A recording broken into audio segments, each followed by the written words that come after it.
Welcome back to another week in the astrology transits.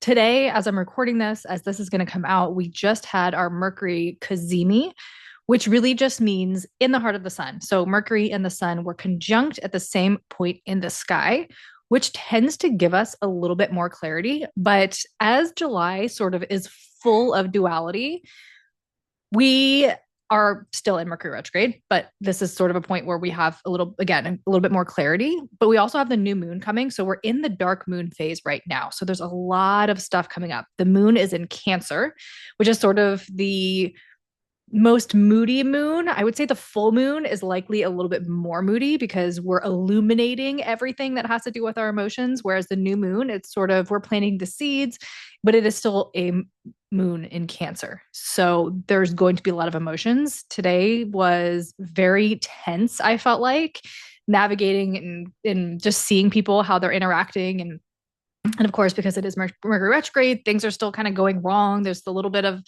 miscommunication type things, but it's a really good time to be doing the work, to coming inside, to regulating yourself. I found myself getting frustrated with something, and I was like, in real time, I was like, okay, breathe. What if this story was not what I thought it was, right? I think that what I've learned in my journey is it's really important to validate yourself, to allow yourself to feel what you're feeling. So if you're angry, if you're frustrated, if you're annoyed, if you're sad, if you're happy, like feel the feeling, but then also regulate yourself, right? Because it's this whole practice of non-attachment, which is a journey in and of itself.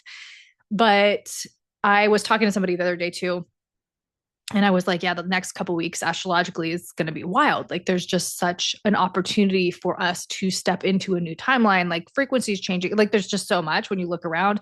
Last month, apparently so many women, their cycles were they were missing a cycle. They were having double cycles. I think mine came a little bit early, and mine's usually like clockwork. My daughter had two cycles last month too. So it's just like a lot of really interesting energetic things that were happening. And so the next couple weeks, starting this week, I mean, July has already kind of been intense, but starting this week and then next week as well, it's going to be really, really intense.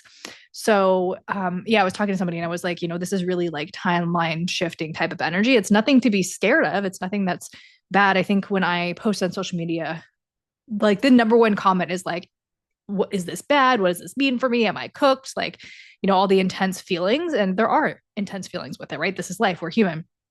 And also, it's an opportunity for us to choose, an opportunity for us to choose what timeline we are going to be on.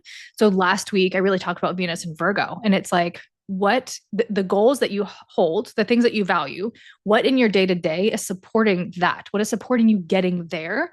And it's a really good time to like reassess. So this person was like, I get what you're saying, but it's so frustrating to be like, can't we just have fun? Or can't it just be like, why do we always have to like really work to heal and do the work and show up and all these kind of things? And I get that sentiment, but also it's really just like a mindset shift, right? Like these are collective transits. So they're happening on a collective level, but the collective starts with each individual. And so doing that work and coming inside and regulating and facing your truths, like Mercury retrograde has shown so much truths that have just sort of been on repeat. And so it's seeing it. And now that you see it, what are you going to do? Are we just going to repeat the pattern like continually? Because we can do that, right? Like there's no right or wrong way to like do life, I think. It's personal lessons, and we're going to be given things, opportunities to choose new things, choose new paths, to learn lessons, as long as you need them. So again, today, as this is coming out, as I'm recording this, it is the Cazimi with Mercury and the Sun. And yeah, I don't know about you. It felt really intense. It felt like a lot. And so tomorrow, Monday, July 13th at 9:26 a.m., Venus in Virgo is going to square to Uranus in Gemini. Uranus in Gemini is radically shifting the way that we perceive things. And all of these outer planets, it's literally a massive perspective mindset shift. Like so much is changing. So much is like the illusion is falling away. It's like, if you listen to the podcast episode, I think it was in May with Sheena and Crystal, we were talking about July, and we were talking about this sort of energy of like, it's like the Wizard of Oz, right? There's a wizard behind a screen that we can't see. And then all of a sudden the screen's peeled away and we think this big, powerful Wizard of Oz, right? And we see that it's just like a man. It's just this human that has gotten this extreme power essentially on deception, right? And so all of these planets are revealing, they're pulling back the curtain for us to see and to decide what are we going to do now? What path are we going to follow? How are we going to move forward? So Venus square to Uranus, this Uranus is always going to hold unpredictability and truth because Uranus is the great awakener. So it's going to awaken us to truth. So again, if we think about Venus and Virgo, what do we value? And when you look around your life, does your life mirror your values?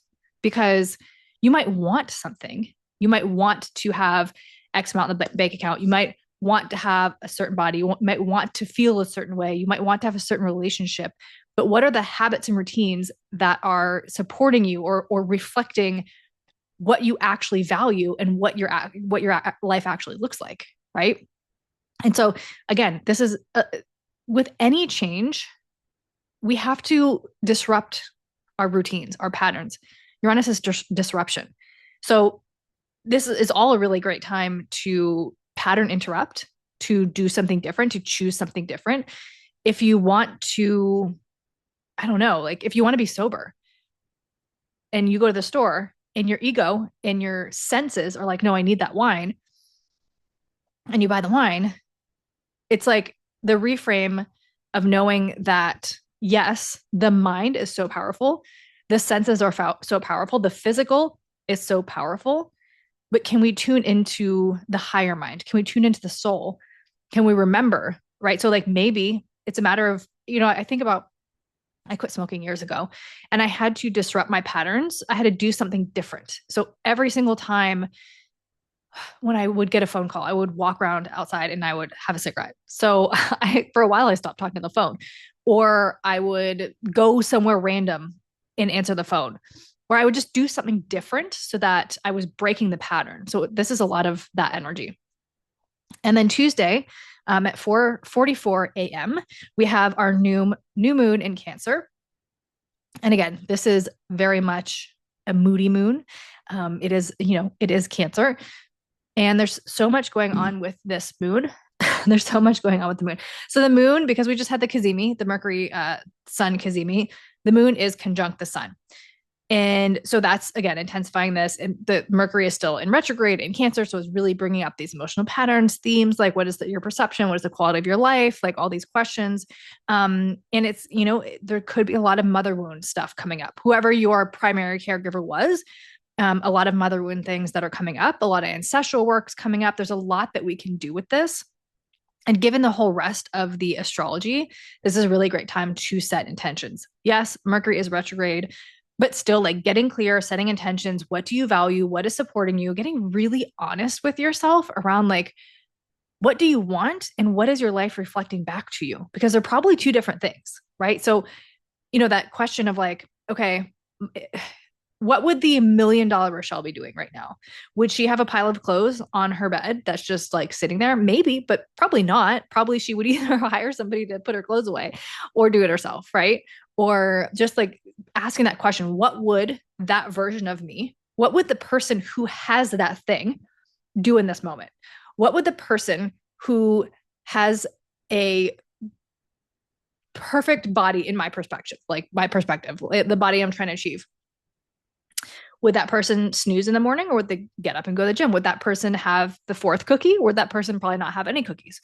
Would that person, like, we're in a time where we're requiring discipline right now, right? We're requiring, I don't want to say spirituality, but like tapping into our intuition, especially with everything in Cancer, with Mercury in Cancer, tapping into our intuition, having some discipline with ourselves, because this is a theme too. When the nodes change next week, the nodes are going to move to Aquarius, North Node in Aquarius, South Node in Leo. And this really requires a certain amount of discipline. Really, again, listening to our intuition, looking at people as the whole, doing some sort of humanitarian effort in your day to day. I'm going to get into that next week, but this is asking a lot of us in that sense. So how can we, when we want to change a habit, we have to do it in these micro ways. And then when we realize all those little micro moments build up to to a big one. It was a few months ago, and Jana Romer was talking about timeline jumping, quantum leaping. And she said that it's not, I think we see it and we think, oh, we quantum leapt into like a whole new timeline, which I think that can happen. But what we don't realize, it is the micro shifts that build up to the ability to hold, to expand, to receive. And so, again, that's a lot of what's happening right now. We've been being prepped, I think, for quite a few years, but like really getting clear now on like is what is what are the things that we can change, what are the things that we can focus on, what are the things that we're not doing. And that's a huge thing of Mercury retrograde has been kind of showing us. And then on Wednesday, July 15th, so the moon moves into Leo at 5:35 p.m. on Tuesday, July 14th, after the new moon in Cancer. Wednesday, July 15th, Uranus in Gemini is sextile to Neptune in Aries. Again, this is that spiritual warrior energy. Our perspective is shifting. The way we perceive things is shifting. The way that we're relating to each other is shifting. The way that we're communicating is shifting. And Neptune is retrograde, but in Aries is like dissolving the illusion around who we think that we are, dissolving the illusion around our self-leadership, our individuality. Like what are we still holding from like conditioning or childhood or whatever? Like we're peeling back. Again, we're peeling back that curtain of like what that really means. Like, what are we fighting for, right? Like Neptune and Aries is like that spiritual warrior energy, but it's like, are we so blinded that we don't know what we're fighting for? Is it clear to us what we're fighting for? So like really getting clear on that. And then again, Uranus is shock, it's truth, it's awakening, it's disruption, right? We're just seeing things very differently. And then Thursday, the 16th, at 7:07 p.m., the moon moves into Virgo. It's gonna do all of these things in Virgo. Maybe you want to clean that drawer. Maybe you want to sit down and really journal around all these things that are coming up around the new moon and Venus and Virgo. Like, what are the habits you want to implement? What are the things that you want to be doing in your day to day that will support you? And then Friday, July 17th, Uranus in Gemini is trine to Pluto in Aquarius. And this is really just the whole story between Uranus and Pluto has been a story since the 60s. So that we're evolving from that. But, again, Uranus and Gemini, truth, awakening, we're seeing things differently, we're perceiving things differently. Pluto in Aquarius is like, it's crumbled the systems and structures. We're trying to rebuild that. It's asking us to be more of like the humanitarian, and it's really wanting like freedom. This is very much about like freedom, individuality, like authenticity and discernment is massive, massive right now. And I keep saying that, like, come to yourself, because like the smoke and mirrors is so loud, right? Like we are breaking that down, but there's still a lot out there. So like being true to yourself, being authentic to yourself. This is something with Aquarius, and this is going to be really heightened when the North Node is in Aquarius, but it's like, where are you seeking external validation, and how can you just like trust yourself? How can you be so authentic in yourself that you don't need the external validation, which is hard.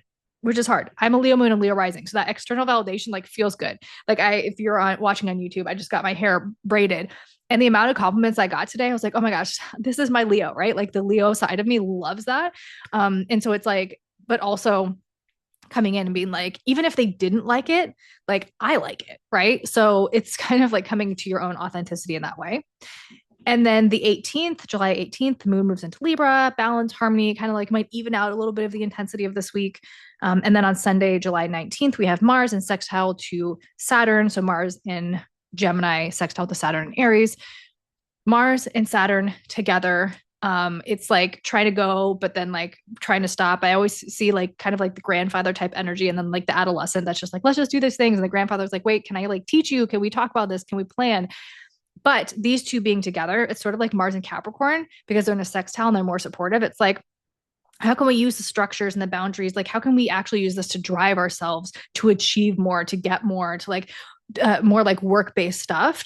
So like Mars and Gemini, like how can we're planning a blog, right? And it's giving us the energy to sit and plan and carve out a couple hours to like write that blog or get that thing done, or setting aside some time to go live if you want to go live. But this is motivating us. It's giving us drive.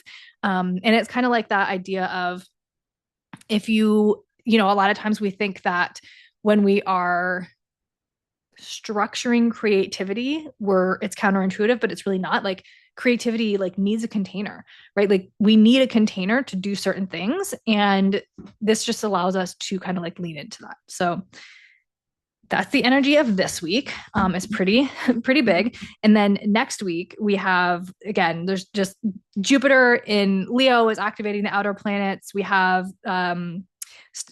Mercury stationing retrograde. The sun moves into Leo. Um, Saturn stations retrograde. The nodes switch, and then we also have the which is Uranus, I believe. Oh no, Pluto is exactly sextile to Neptune. So that little mini triangle that we've been talking about is in exactitude over the next 2 weeks. They're all positive, supportive aspects, but it's still, still challenging.